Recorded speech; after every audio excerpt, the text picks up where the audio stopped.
guys, welcome to Medicare. In this video, I'm going to be talking about a very interesting topic, that is heart failure.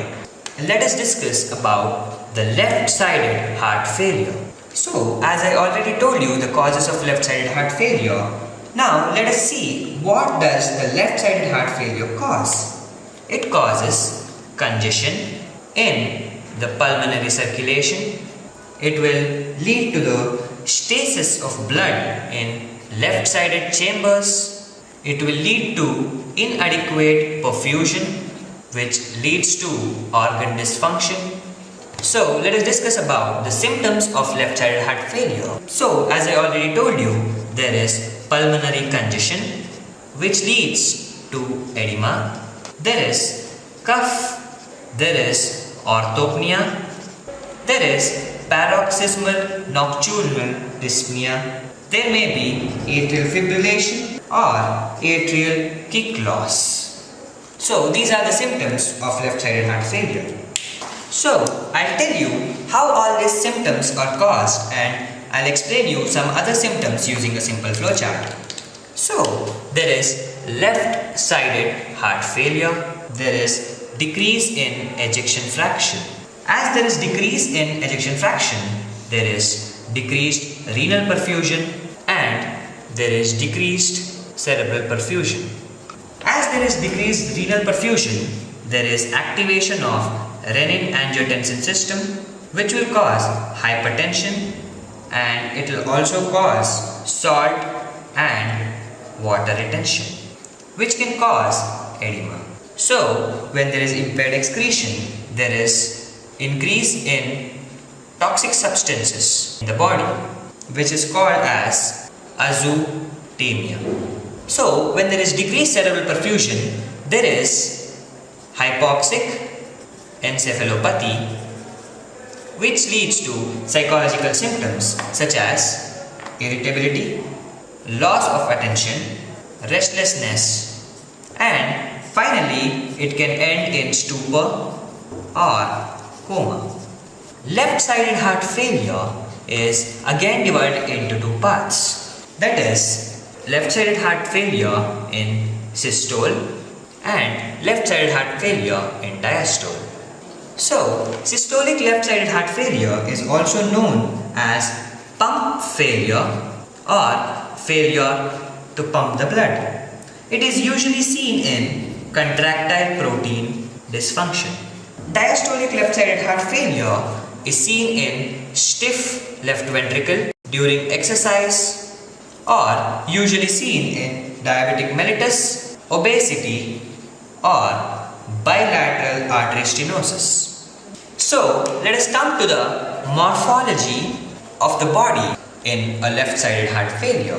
So first, the heart. In heart, the main feature which is seen is left ventricular hypertrophy. There is dilation of the left ventricle. There is secondary dilation of the left atrium, which can increase the risk of atrial fibrillation. In microscopy, we can see primary myocyte hypertrophy and variable degree of interstitial fibrosis.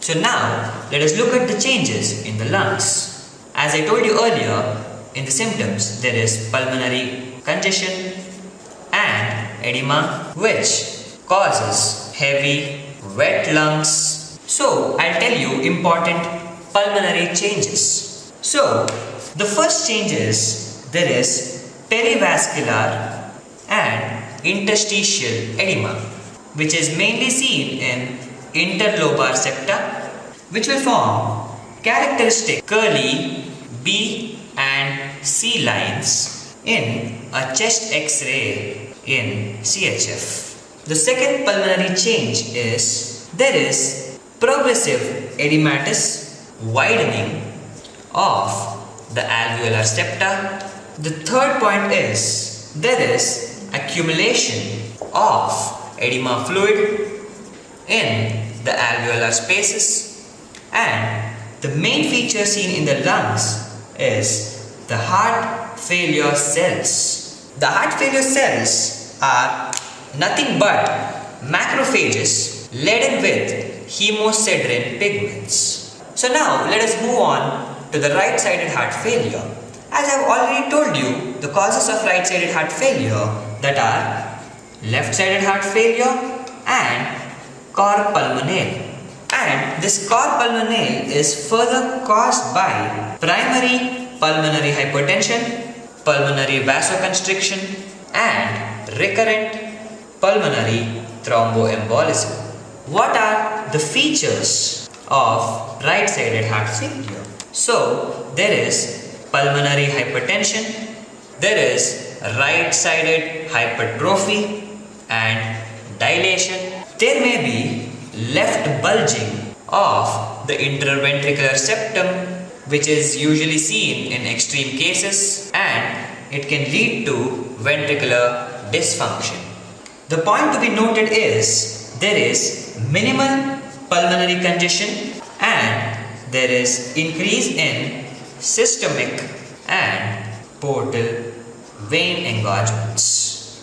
So, let us discuss the morphology of right-sided heart failure. So, the first organ is the heart. Tricuspid or pulmonary valve abnormality or endocardial fibrosis is rarely seen. There is hypertrophy of the right ventricle and right atrium, and there is dilation of the right ventricle and the right atrium. So let us look about the changes in liver and portal system. So as there is congestion, there is congestive hepatomegaly, that is increase in size of the liver, which is greatest around the central veins. Due to the congestive features, there is nutmeg appearance of the liver, and due to prolonged congestion can lead to cardiac cirrhosis of liver, and there is also congestive splenomegaly, that is increase in size of the spleen. So next, let us discuss about the changes which are seen in pleural, pericardial and peritoneal spaces. As I told you, there is increase in pressure in the arteries, so there is increased extravasation of fluid which will lead to effusions when it is seen in pleural or the pericardial cavity, and ascites when it is seen in the peritoneal cavity. So this effusion can impact on lung inflation, which can limit the diaphragm, which can cause dyspnea, that is difficulty in breathing. So next, let us look at the changes in the subcutaneous tissues. There is ankle edema and pretibial edema, and there may be generalized edema, which is also called as anasarca.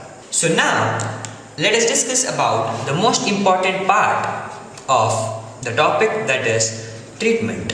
Usually, the treatment is symptomatic, that is, you go and correct the symptoms. So, as I told you, there is increased fluid or fluid overload. So, what do you do to correct the fluid? For that, you give diuretics. These diuretics will increase the fluid excretion so that there is decrease in fluid. So, as I told you, there is activation of renin-angiotensin system. So, what do you do to correct that? For that, give ACE inhibitors, which will block the renin-angiotensin system and deactivate them. As I told you, there is increased adrenergic tone, which causes hypertension. So, in order to correct these, we need to supplement them with beta blockers, which will reverse the adrenergic tone. And usually, mechanical assisted devices can be used, which will cause electrical impulse resynchronization.